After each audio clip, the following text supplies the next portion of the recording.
नमस्कार दोस्तों, क्या हाल है। मैं हूँ शीतल बरियार और ड्रामा एक्सपो में आपका स्वागत है। एक ठरकपूर्ण चेतावनी, इस सीरीज का ये एपिसोड थोड़ा ठरक से भरा हुआ है, तो ईयरफोन लगाकर या फिर अपने रिस्क पर देखें। धन्यवाद। बिल्कुल रिस्क नहीं लेने का। अब तक आपने देखा कि निब्बी को जलपरी के रूप में कोई देख लेता है। अब आगे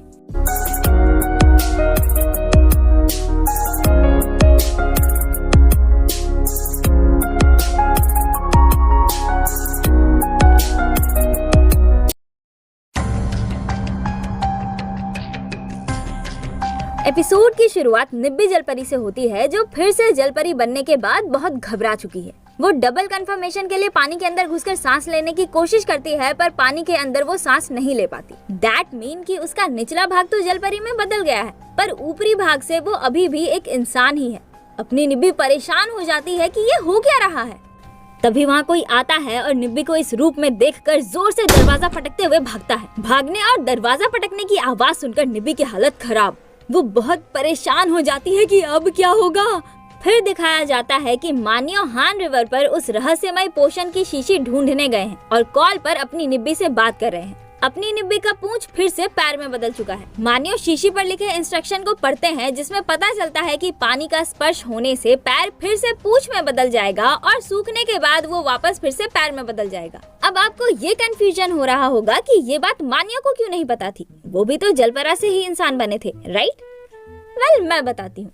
रहस्यमय पोशन अलग अलग वर्जन में आता है। मतलब जलपरी से इंसान बनने वाले जितने भी पोशन है, सबका काम तो वही है, जलपरी को इंसान में बदलने का, पर सभी के साइड इफेक्ट्स अलग अलग हैं। इसे हम ऐसे समझ सकते हैं, रहस्यमय पोशन किसी एक कंपनी का मोबाइल है, जिसका अलग अलग मॉडल अलग अलग फीचर्स के साथ आता है। बस यहाँ पर फीचर्स की जगह साइड इफेक्ट्स ने ले लिया है।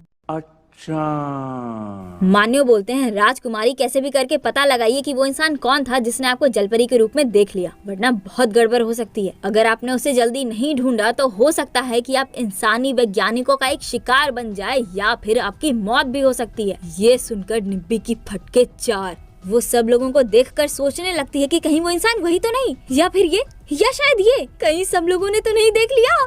यहाँ हानी की फटी पड़ी है और जियोंग उसके लिए पानी लेकर आता है। हानी डर के मारे चिल्ला देती है और हड़बड़ाहट में पानी उसके पैर पर गिर जाता है। Oh no!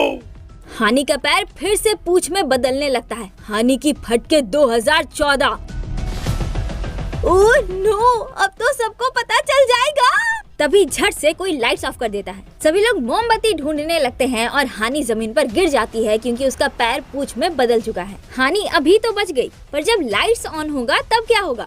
सब लोग तो इसे इस रूप में देख लेंगे। तभी अचानक से कोई उसके चेहरे पर फ्लैशलाइट मारता है। फिर पता चलता है कि ये तो वही रूड और मूडी बंदी ये योंग है जिसने पिछली बार हानी को कूट दिया था।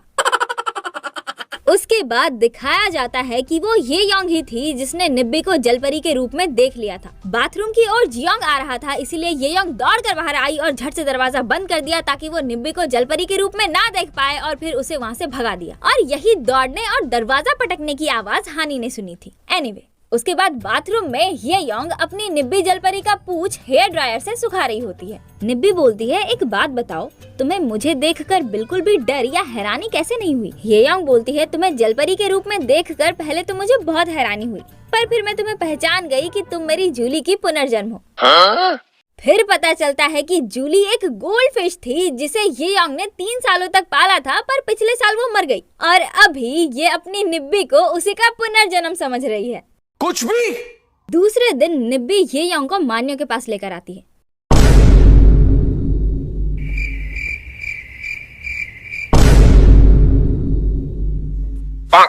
ये योंग बोलती है कि ये सच में एक जलपरा थे और मान्यो को जलपरा के रूप में इमेजिन करने लगती है। हानी बोलती है, हाँ, पर इनका ऊपरी भाग मछली की तरह था। वो मान्यो को उस रूप में इमेजिन करने लगती है।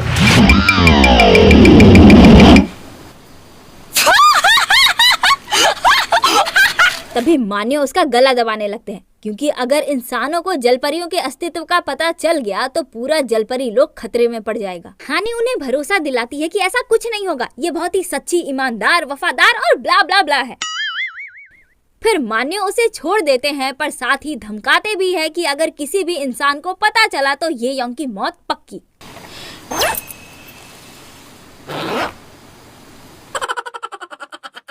हानि यानी मान्यो से पैसे मांगती है। अपनी आदत से मजबूर मान्यो फिर से अपने बैग पर हाथ रखते हुए मना करते हैं कि मेरे पास पैसे नहीं है। ये दोनों तो समझ ही चुकी है कि मान्यो के पास पैसे हैं, पर अब पैसे निकलवाए कैसे जाएं? निब्बी बोलती है मैं पैसों के बदले आपको मोतियों के हार दे दूंगी, ठीक है। उधर अपनी स्टाइलिश सीईओ होंग अपनी कंपनी जेएच फूड के लिए इंटर्नशिप रिक्रूटमेंट नोटिस निकालती है, जो देखकर जियोंग और बाकी सभी जॉब हंटर्स बहुत खुश हो जाते हैं और फटाफट इंटर्नशिप के लिए अप्लाई कर देते हैं। Cause why not? JH food company Korea की बहुत ही नामी कंपनी है और अगर वहाँ नौकरी मिल गई तो पैसा ही पैसा होगा। इंटर्नशिप की खबर युनमिंग को भी अपने फोन की नोटिफिकेशन से मिलती है। इधर जियोंग बिग को इंटर्नशिप के बारे में बताता है। बिग बोलता है मुझे नहीं लगता कि मैं क्वालिफाई कर पाऊंगा, मैंने तो अभी तक अपनी ग्रेजुएशन भी कंप्लीट नहीं की है। जियोंग बोलता है तू चिंता क्यों करता है, मेरे पास एक मस्त जुगाड़ है जिससे हम इंटर्नशिप पक्का ले लेंगे। बिग बोलता है और वो कैसे? जियोंग बोलता है JH elite study group,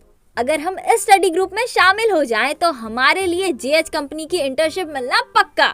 JH के एलिट स्टडी ग्रुप में अभी 3 लोग हैं जिनका फैमिली बैकग्राउंड बहुत स्ट्रांग है और तीनों अब्रॉड रिटर्न है। पहली है 26 साल की पाक ग्यम बी, जो जेएच के सीनियर डायरेक्टर की एकमात्र बेटी है। दूसरा है 28 साल का चॉल जून ह्यूक, जो नेचुरल रिसोर्स डिपार्टमेंट के 5वें नेशनल असेंबली लेजिस्लेटर का बेटा है। और तीसरा है 27 साल का किम युन सुंग, जो सोल यूनिवर्सिटी के बिजनेस एडमिनिस्ट्रेशन से ग्रेजुएट एक टॉपर बंदा है। इन लोगों ने अपने ग्रुप में और मेंबर्स को ऐड करने के लिए इंटरव्यू रखा है, इसीलिए जियोंग और बिग इंटरव्यू देने का डिसाइड करते हैं। तभी वहाँ पर युनमिंग आकर पूछता है कि कैसे इंटरव्यू की बात हो रही है। बिग उसे बताने लगता है, पर जियोंग उसे बताने से रोक देता है। अरे जिन आज जेएच फूड कंपनी में ही काम करती है ना। अच्छा। हाँ, तो युनमिंग बोलता है अरे भाई तू परेशान क्यों हो रहा है, मैं अपना पर्सनल और प्रोफेशनल लाइफ अलग अलग रखता हूँ, इसीलिए मुझे कोई फर्क नहीं पड़ेगा। ये सुनकर बिग भी लाइक ओ भाई आप कितना कूल हो। जियोंग बोलता है ठीक है फिर चलो हम तीनों जेएच एलिट स्टडी ग्रुप के लिए इंटरव्यू देते हैं। फिर पता चलता है कि वो लोग तो सिर्फ एक इंसान को ही सेलेक्ट करने वाले हैं। फिर दूसरे दिन ये तीनों इंटरव्यू देने जाते हैं। जियोंग बहुत ज्यादा नर्वस होता है और बिग इंटरव्यू रूम में ताका झाकी कर रहा होता है। फिर जियोंग को देखकर बिग भी नर्वस होने लगता है। अपना पियानो टाइपिस्ट यानी कि युनमिंग उन्हें हौसला देता है। उसके बाद इंटरव्यू शुरू होता है। तीनों इंटरव्यूअर्स को अपने पियानो टाइपिस्ट यानी कि युनमिंग का रिज्यूम काफी अच्छा लगता है, क्योंकि युनमिंग जेएच फूड कंपनी की ही तरह एक दूसरी नामी फूड कंपनी के इंटरव्यू के अलग अलग राउंड पास हो गया था, पर आखिरी राउंड को क्वालिफाई नहीं कर पाया था। बिग का रिज्यूम देखकर तो वो लोग सामने से ही रिजेक्ट कर देते हैं, क्योंकि बिग ने अभी तक अपनी ग्रेजुएशन भी पूरी नहीं की है। फिर आती है जियोंग की बारी। जियोंग तो लॉ यूनिवर्सिटी से ग्रेजुएट है ना, इसीलिए वो लोग उससे पूछते हैं कि जब उसने लॉ की पढ़ाई की तो गवर्नमेंट सेक्टर में जाने के बजाय वो यहाँ की इंटरव्यू देने के लिए आया है। इस पर जियोंग बोलता है क्योंकि मैंने बहुत ट्राई किया पर हमेशा आखिरी राउंड आते आते रिजेक्ट हो जाता हूँ, इसीलिए अब कुछ नया ट्राई करना चाहता हूँ। उसके बाद वो तीनों जियोंग की उम्र का मजाक उड़ाने लगते हैं कि जियोंग की उम्र बाकियों से काफी ज्यादा है। एंड ऑब्वियसली जियोंग को ये बात बहुत ही ज्यादा बुरी लग रही है।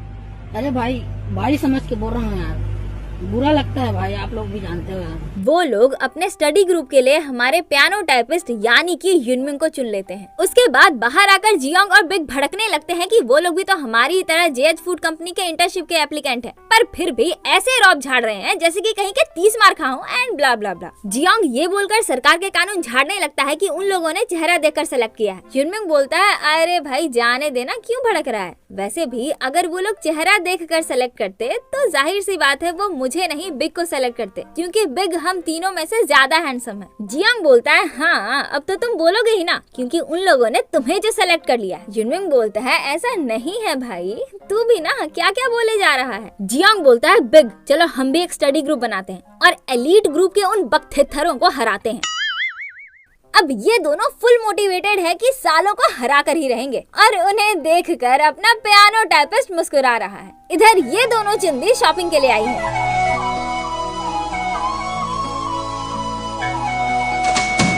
आलू ले ले, टींडे ले ले, घिया ले ले, कद्दू ले ले, अदरक ले ले, तोरी ले ले, गाजर ले ले, मूली ले ले, शलगम ले ले, पालक ले ले, लहसुन ले ले, मेथी ले ले, गोभी ले ले, प्याज ले ले, चुकंदर ले ले, मूंगर ले ले, मटर ले ले, साग ले ले ले ले ले ले ले ले ले ले ले ले ले ले ले।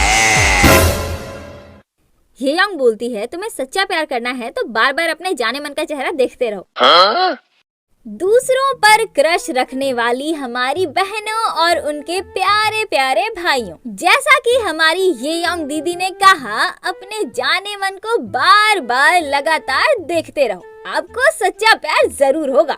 हाँ, वो बात अलग है कि बार बार ताड़ने की वजह से आपका जाने मन आपको ठरकी समझ ले, पर कोई ना, ड्रामा का लॉजिक है। चलते। निब्बी बोलती है, जाने मन? ओ, तुम्हारा मतलब शीक्युंग?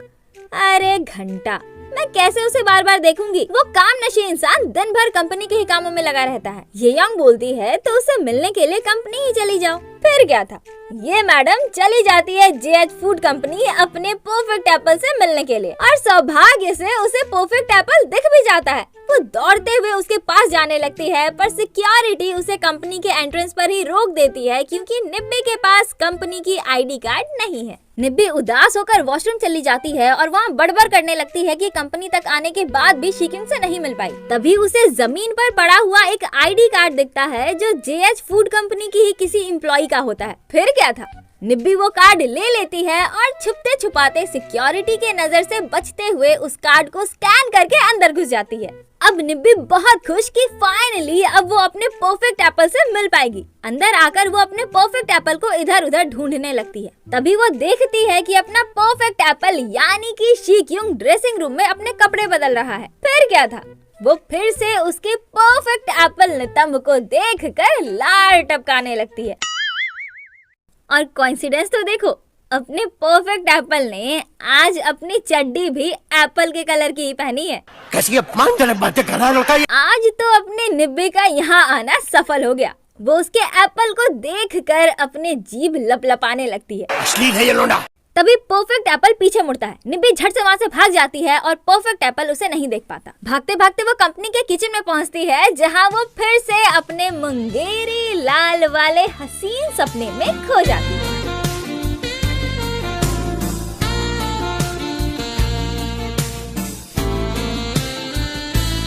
निब्बी का सपना तब टूटता है जब किचन के शेफ हल्ला करके उसे पूछने लगते हैं कि वो कौन है। तभी जिना भी वहां आ जाती है और फिर सिक्योरिटी को बुलाकर उसे कंपनी के बाहर फिकवा देती है। और यहीं पर एपिसोड का पहला पार्ट खत्म हो जाता है। तो कैसा लगा ये एपिसोड, कमेंट करके जरूर बताइएगा। और हाँ, हमारे सोशल मीडिया अकाउंट्स को भी फॉलो कर लीजिए। अकाउंट्स का लिंक हमारे डिस्क्रिप्शन में भी है और साथ ही आपके स्क्रीन पर भी स्लैश हो रहा है। अब अगर ये वीडियो आपको अच्छी लगी तो एक लाइक कर दीजिए, अपने जैसे ड्रामा लवर दोस्तों के साथ इसे शेयर कर दीजिए, और अगर आप इस चैनल पर नए हैं तो चैनल को सब्सक्राइब किए बिना बिल्कुल मत जाइएगा। तो आज के लिए बस इतना ही, मिलते हैं किसी और दिन किसी और वीडियो के साथ। तब तक के लिए अलविदा, जय हिंद।